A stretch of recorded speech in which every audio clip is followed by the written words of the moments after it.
Good morning, students. Today we will study the new topic that is called degree of freedom. तो what is the degree of freedom? Exactly इसको समझने के लिए अगर हम atom की डिस्कशन करें तो यहाँ पे हमारे एटम के अंदर जो है न्यूक्लियस होते हैं और इसके अंदर यहाँ पे बाहर ऑर्बिट हैं और डिफरेंट ऑर्बिट के अंदर इलेक्ट्रॉन्स भी होते हैं।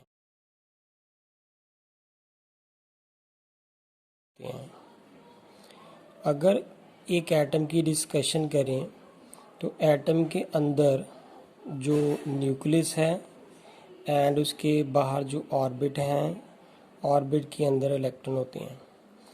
तो किसी एटम का जो होल मास है वो उसके न्यूक्लियस में होता है, because nucleus is very heavily body heavily electronic heavily species, और जो इलेक्ट्रॉन है उसका मास इस पूरे जो आउटर स्पेस है, जो न्यूक्लियस के आउटर की स्पेस है, तो that is negligible as compare to the nucleus.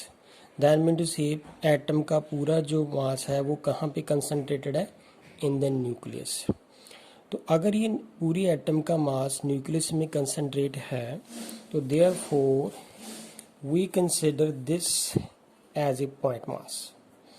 That mean to say कि अगर एटम को हम एक पॉइंट मास कंसिडर करते हैं तो एक पॉइंट मास के जो हैं 3 कोऑर्डिनेट्स होते हैं।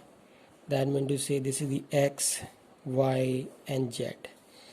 तो there are the 3 coordinate, that is X, this is y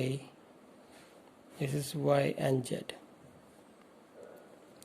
अगर इसके 3 कोऑर्डिनेट हैं दैट मीन टू से कि जो एटम है उसके अंदर 3n डिग्री ऑफ फ्रीडम्स होती है।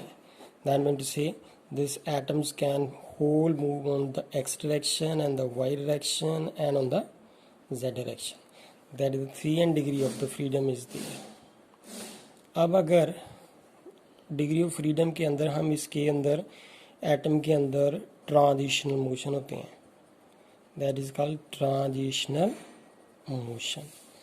अब ये जो ट्रांजिशनल मोशन होते हैं तो वो जो ट्रांजिशनल मोशन है जहाँ तो वो पूरे एटम का जो पॉइंट जिसको हम पॉइंट मास कंसिडर कर रहे हैं, it will be on the x direction, it will be on the y direction and it will be on the z direction. That means to say there are the 3 transitional degree of freedom and therefore अगर ये total degree of freedom तो 3 थी, अब इसको इसके अंदर की जो transitional motions हैं वो 3 हैं। That means to say जो 3n जो total degree of freedom थी उसमें से इस पूरे एटम्स को जो एक तो उसके अंदर से ट्रांजिशन मोशन x की तरफ भी जाने की कोशिश कर रहा है, एक y की तरफ भी कर रहा है, एक z की तरफ कर रहा है। दैट मीन टू से it will be the 3n - 3 and that is for the transition motion. तो यहाँ पे इसके अंदर से 3n में से माइनस हम 3 सब्सट्रैक्ट कर देंगे क्योंकि 3n जो है वो टोटल डिग्री ऑफ फ्रीडम थी एज ए पॉइंट मास। तो इस पॉइंट मास को वो इस तरफ x, y और z की तरफ भी वो मूव करने की कोशिश कर रहा है due to the transition motion. अब अगर हमारे पास जो एटम है, जो फॉर एग्जांपल हम H2 की बात कर लेते हैं, O2 की बात कर लेते हैं, जो लीनियर डायटोमिक मॉलिक्यूल हैं, these are the linear diatomic molecule like acetylene is also there which is also this is the linear molecule. तो अगर लीनियर डायटोमिक की मॉलिक्यूल की बात करें तो जो लीनियर डायटोमिक मॉलिक्यूल है, अगर मैं इसको ऐसे डिस्कस करूं कि ये एक न्यूक्लियस है और ये दूसरा न्यूक्लियस है, अगर ये दोनों न्यूक्लियस हैं तो वो आपस में इस बॉन्ड के थ्रू कनेक्टेड हैं। अगर इस बॉन्ड के थ्रू कनेक्टेड हैं तो अब हम इसके अंदर की जो ट्रांजिशन के बाद कौन सा मोशन होता है? Rotational motion. अगर हम रोटेशनल मोशन की बात करें तो अब जो रोटेशनल मोशन जो है वो एक लीनियर मॉलिक्यूल का कैसे हो सकता है? अगर ये लीनियर है जहाँ तो वो लीनियर मॉलिक्यूल देखिए इस पेन की तरह है, जहाँ तो वो around the bond axis move करेगा, मीन टू से कि ये जो बॉन्ड है वो बॉन्ड के अराउंड ऐसे रोटेट करेगा, और this is the one type of motion. और other type of motion is from the end to end, ये इस एंड इधर चला जाए और ये एंड इधर आ जाए।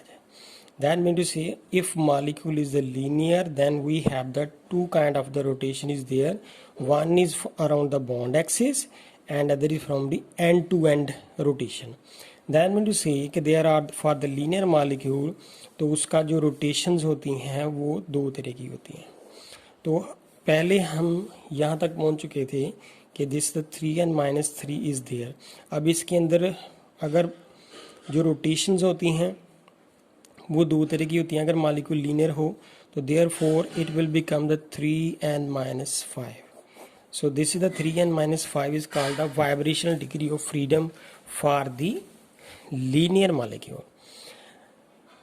अगर हमारे पास नॉन लीनियर मॉलिक्यूल है, और ये जो लीनियर की बात कर रहे थे उसमें, तो अब जब नॉन लीनियर की बात करते हैं, अब नॉन लीनियर में देखें कि वो जो है एक तो वो x की तरफ भी जाएगा, y की तरफ भी जाएगा एंड z डायरेक्शन की तरफ भी जाएगा। That mean to say non linear molecule का मोशन जो है वो तीनों डायरेक्शन में होगा, x, y and z।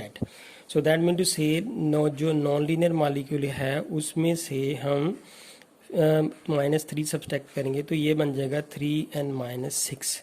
So this is 3n-6 is the vibrational degree of freedom for the non-linear molecules. So we will conclude here that कि जो vibrational degree of freedom है लीनियर मॉलिक्यूल के लिए, उसको निकालने के लिए हमारे पास 3n-5 फार्मूला है, और फॉर नॉन लीनियर मॉलिक्यूल के लिए हमारे पास 3n-6 से हम वाइब्रेशनल डिग्री ऑफ फ्रीडम को कैलकुलेट कर सकते हैं। फॉर एग्जांपल अगर हमारे पास देखें कि एक मॉलिक्यूल है like O2 is there, H2 is there, N2 is there, F2 is there, these are the linear diatomic molecule. अगर ये लीनियर हैं तो लीनियर की वाइब्रेशनल डिग्री ऑफ फ्रीडम निकालने के लिए फार्मूला क्या है, 3n-5। Here n stand for the number of atom. अगर यहाँ पे नंबर ऑफ एटम्स कितने हैं, 2 is there, so therefore it is the 3 into 2 minus 5 is there. That means to say the 6 minus 5 is the 1. That means to say there is 1 degree of जो vibrational degree of freedom कितनी होगी, 1. That is for the linear molecule. Similarly we can also say that कि ये तो मैंने एक example ली है। इसी के साथ अगर हम कार्बन डाइऑक्साइड की बात कर लें तो कार्बन डाइऑक्साइड जो है वो ट्राइटोमिक मॉलिक्यूल है लेकिन है लीनियर। अगर ये लीनियर है तो उसके लिए फार्मूला तो यही रहेगा वाइब्रेशनल डिग्री ऑफ फ्रीडम निकालने के लिए। तो यहाँ पे नंबर ऑफ एटम्स कितने हैं, 3, this 1, 2 and 3। So this is the 3 into 3-5 is there, so therefore it is the 9-5 is the 4। That mean to say ये जो 4 हैं ये क्या है, vibrational degree of freedom. Similarly एक और एग्जांपल भी है हमारे पास, जैसे हम कह सकते हैं दिस इज द एसिटिलीन। अगर ये मॉलिक्यूल लीनियर है तो इसके लिए भी सेम फार्मूला रहेगा, 3n-5 इज देयर। तो how many atoms are there, 4, this is 1, 2, 3 and 4। So therefore 3 into 4 minus 5, so therefore 12-5 is the 7. That means to say there are the 7 vibrational degree of freedom in this molecule. So these are the all discussion for the this is the all discussion for the vibrational degree of freedom for the जो हमारे पास molecule है जो linear molecules होते हैं। अब अगर हम non linear की बात करें तो लेट्स सी कि नॉन लीनियर मॉलिक्यूल जो हैं वो कौन कौन से होते हैं। Let's see if we discuss here that there is the H2O की डिस्कशन कर लेते हैं, because H2O is a non linear molecule. तो let's see here is H2O which is the non-linear। तो इसके अंदर नॉन लीनियर के अंदर फार्मूला क्या बनता है, 3n-6 for the vibrational degree of freedom. तो अब हम क्या करेंगे, इसके अंदर कितने एटम हैं, 3। सो अगर इसके अंदर 3 एटम हैं तो it will be the 3 into 3 minus 6, it is the 9 minus 6 is the 3। That mean to say इसके अंदर वाइब्रेशन ऑफ डिग्री फ्रीडम कितनी है, 3, that is for the non linear molecule. Similarly और भी जितने भी मॉलिक्यूल्स हैं उसके अंदर हम डिग्री ऑफ फ्रीडम जो है नॉन लीनियर के लिए हम इस तरह से कैलकुलेट कर सकते हैं।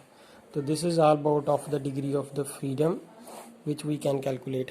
तो I want to summarise again that कि ये हमारे पास जो था एटम है, तो एज ए एटम, तो एटम का होल मास जो न्यूक्लियस में होता है, तो then we consider it as a point mass, और एक पॉइंट मास के 3 n कोऑर्डिनेट होते हैं। 3 coordinates are there x, y and z। तो उसमें उस 3 n देन एक एटम की जो है 3 n कोऑर्डिनेट्स होते हैं, and then is the transition motion, उसके अंदर 3 होते हैं, therefore it is the 3 n minus 3 is the transition motion से अगर सब्ट्रैक्ट कर दें तो vibrational degree of freedom 3 n minus 3 बन जाती हैं। सो उसके अंदर रोटेशन की जब बात आई थी, तो रोटेशन जो है वो 2 तरह की होती है। That is one is around the bond axis, that is around the bond axis, it is the around the bond, it is like this, and from the end to end rotation. So therefore that is a 2 type of the rotation, then is the 3 minus 3 is there. So that's all from this is the degree of freedom. अब देखें उसी चीज़ को मैंने इस तरह से represent भी कर रखा है। So degree of freedom is the consider a molecule made up of the n atoms, since almost all the mass of the atom is concentrated in its nucleus, and nucleus जो nucleus का size होता है that is very small as the 10⁻⁻15, whereas that of the molecules जो है molecule is the 10⁻⁻10. So therefore the atom may be considered as a point mass. To represent each point mass we require the 3 coordinates, and therefore अगर 3 coordinate चाहिए तो उसके लिए degree of freedom की जो उसके कोऑर्डिनेट कितने हुए, 3 है। And molecule made up of the N atom has the 3 degree of freedom according to the kinetic theory of matter. When the thermal energy is absorb by a molecule it is stored in the molecule in the form of transition motion of the molecule and internal movement of atom within the molecule, that is rotational motion and the vibration motion. अब अगर transition motion होती है तो due to the absorption of the thermal energy, तो transition motion of the molecules mean the motion of the centre of the mass of molecule as whole. So therefore the center of mass of molecule can be represented by the 3 coordinate, and hence we have the transitional degree of freedom जो है वो कितनी रह जाएगी, 3n minus 3. the internal, अगर उसके अंदर से हम अगर इंटरनल डिग्री ऑफ फ्रीडम देखना चाहें तो internal of degree of freedom कैसे निकलती हैं कि जो रोटेशन के साथ के एक जो लीनियर मॉलिक्यूल है उसकी रोटेशन कैसे फिजिबल होती है। लाइक मैंने पहले भी बताया था कि रोटेशन जो है 2 तरह की पॉसिबल है। One is around the bond axis and the end-to-end rotation, and these are the vibrational degree of freedom. अब देखें for the linear molecule के लिए अगर हम देखें for linear molecule only the 2 rotations are feasible. 2 rotation feasible, that is around the bond axis or end-to-end rotations. So therefore thus remaining degree of freedom कितनी रह जाएंगी, that is the 3n is the जो total उसकी degree थी उसमें से 3 ये transition motion थे, और ये 2 जो है 2 is the type of the rotation is feasible into the linear molecule. So we are left with the 3n minus 5 is the vibrational degree of freedom for a linear molecule. And for the non-linear molecule the motion of molecule is the 3 different type in the 3 different direction. Non-linear के लिए जो motion है as a whole it will be in the 3 different direction. That's why so we are left with the 3n minus 3 is there, and as a whole the molecule can vibrate into the 3 different coordinate, and therefore it will become the 3n minus 6. So this is the 3n minus 6 is the degree of vibrations for the non-linear molecules. तो उसके बाद देखिए मैंने इसमें से कुछ numericals जो मैंने अभी सॉल्व करके दिखाए थे तो वो दे रखे हैं diatomic like O2 N2 H2 and F2 के लिए 3n minus 5 है।